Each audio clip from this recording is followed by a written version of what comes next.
Merci de me donner l'occasion de dire, de donner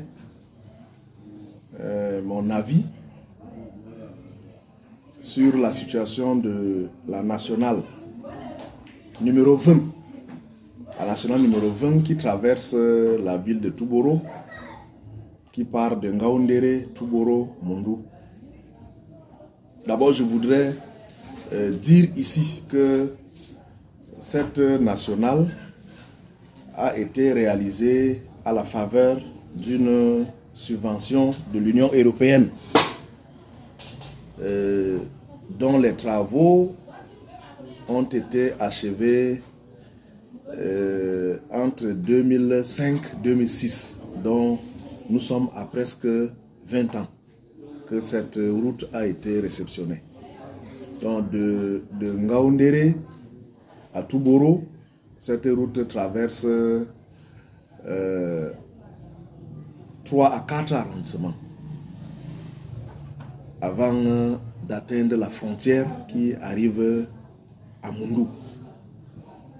Mais ce que nous constatons en tant qu'élu local, en tant qu'acteur de développement, depuis quelques années, nous assistons à la dégradation qui a commencé d'abord petit à petit du tronçon Ngaoundéré, Touboro en passant par Ngangha, Ngaoundéré 3e et Tcholiré, une partie de Tcholiré. Donc ce tronçon qui est de 245 km, une bonne partie dans la commune de Touboro est en état de dégradation très avancé en ce moment. Au point où, il y a quelques jours, et même jusqu'à hier, la circulation a été interrompue à cause de cette dégradation. Au lieu dit Akana, qui est à 140 km de Touboro. Donc ici, nous venons dire à l'opinion, surtout au peuple camerounais, qui se prépare à élire un nouveau président, de dire que le régime RDPC a, sur le plan du patrimoine routier, échoué. Le régime RDPC a échoué sur toute la ligne. Parce que la question de la route, je prends juste l'exemple du tronçon Touboro, Ngaoundéré, Touboro, et puis la frontière qui va au Tchad. Ce qui est encore marrant dans cette situation, c'est que le tronçon qui quitte de la frontière Koutere, Mondou, qui a été réalisé, c'est-à-dire long de 100 au trop, c'est dans les 120 km. Réalisé dans la même période est en état. On dirait que c'est une route qui vient d'être réceptionnée. Et malgré que ce tronçon, Koutere-Mondou, c'est-à-dire du côté du Tchad, soit en état, il y a une équipe. Parce que nous avons fait la route, on est allé à Kousseri, en passant par Koutere, Mondou, Bongor, N'Djamena avant d'entrer à Kousseri.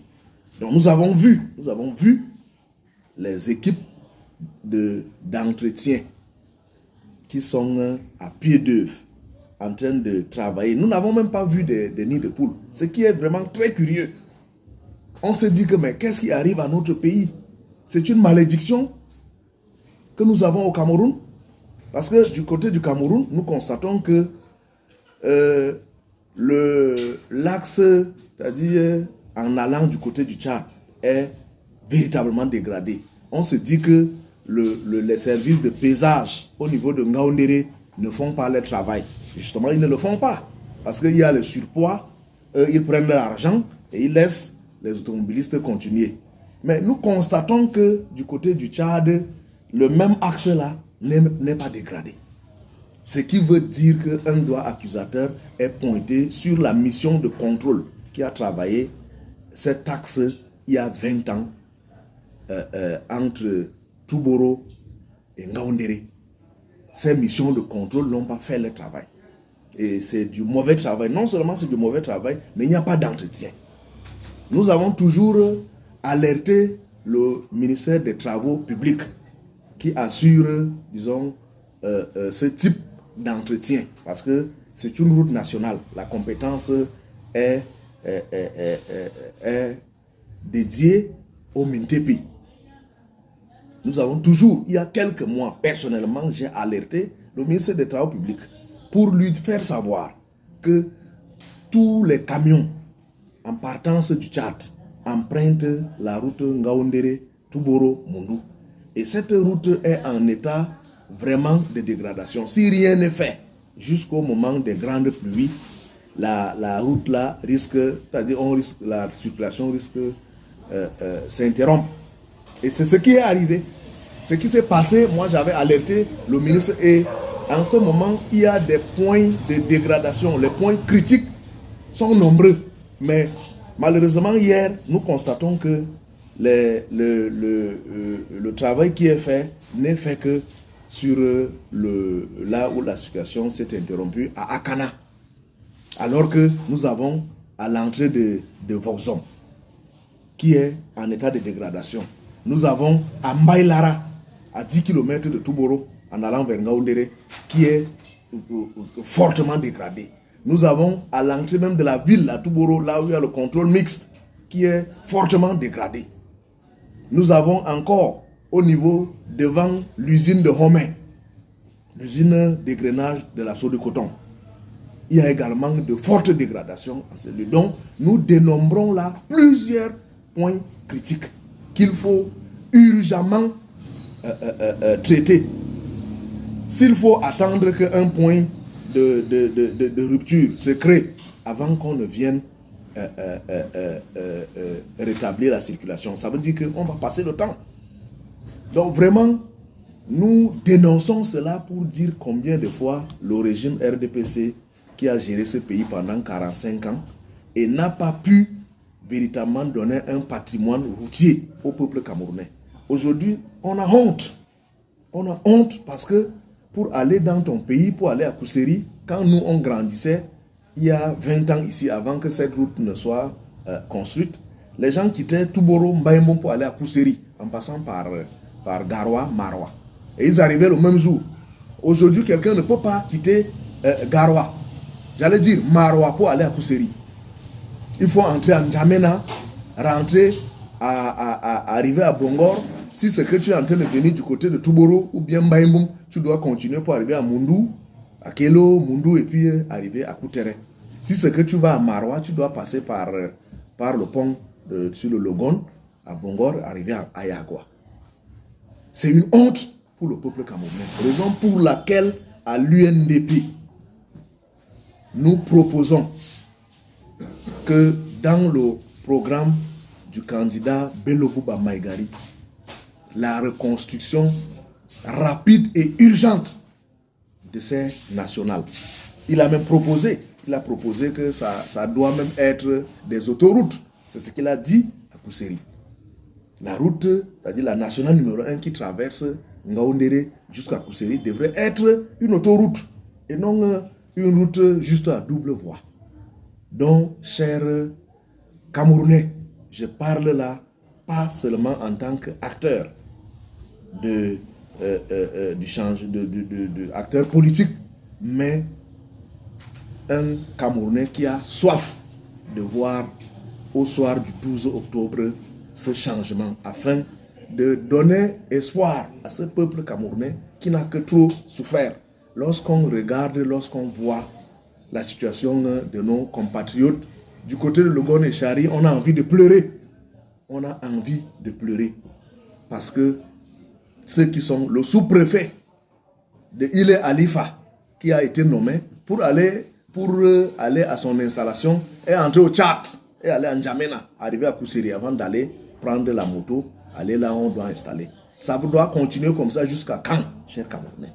Donc, nous voyons comment les gens du RDPC se réunissent partout et collectent des centaines de millions pour acheter la conscience des Camerounais. J'ai dit et je continue à le dire, c'est l'argent des Camerounais, l'argent qui était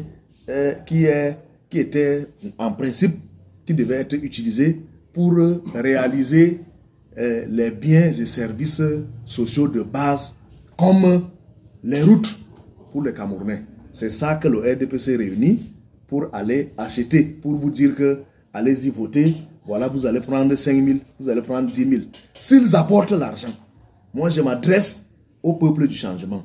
Prenez cet argent, bouffez, mais ne votez pas le RDPC. Le RDPC a fait trop de mal à ce pays. Le RDPC, dirigé par le candidat Biya, dont la fille même, parce que chez nous les Sahéliens, il n'y a personne qui puisse t'aimer plus que ta fille. Ta fille est une personne qui, peut-être après ta mère qui t'a mis au monde, c'est ta fille qui doit t'aimer. Mais lorsque Brenda dit que son père, ses parents ont fait trop de mal aux Camerounais, elle-même ne va pas voter pour son père et encourage les Camerounais à ne pas le voter. Qui sommes-nous pour dire qu'on va demander, et ces ministres, hein, ces ministres qui sont là, qui collectent des gens, qui collectent de l'argent partout. Donc, c'est dire que voilà les gens qui profitent, parce qu'il n'y a pas des gens qui ont profité comme la famille directe, le sang, comme on dit au village, qui dit que non, ça suffit comme ça. Les Camerounais sont qui? Les autres jeunes femmes et jeunes hommes qui sont en majorité sont qui pour aller rouler pour une personne que sa propre progéniture renie et dit que les Camerounais ne doivent pas voter. Aujourd'hui, il faut que les Camerounais comprennent. Là où la fille du chef de l'État loge en Suisse, la dépense journalière va au-delà de 2 millions. Là où elle loge. Et quand elle vient au Cameroun, elle vient en jet privé. Qu'est-ce qu'elle travaille? Est-ce que les Camerounais doivent continuer à travailler pour eux? Ça suffit comme ça. Le 12, allez-y, votez utile, votez pour le changement. Tous contre le RDPC. Et si ce qu'on le fait, ce changement, c'est-à-dire, ils ne seront pas. Et nous leur disons, gare à ceux qui vont vouloir faire le tripatouillage. Ils vont rencontrer les gens sur leur chemin. Nous n'accepterons pas la mascarade que Elekam ou le Conseil constitutionnel tenteront de faire. Parce que le peuple est debout et le peuple sera debout pour défendre ses voix. Ce changement, ce Cameroun nouveau que le peuple réclame à corps et à cri, c'est possible.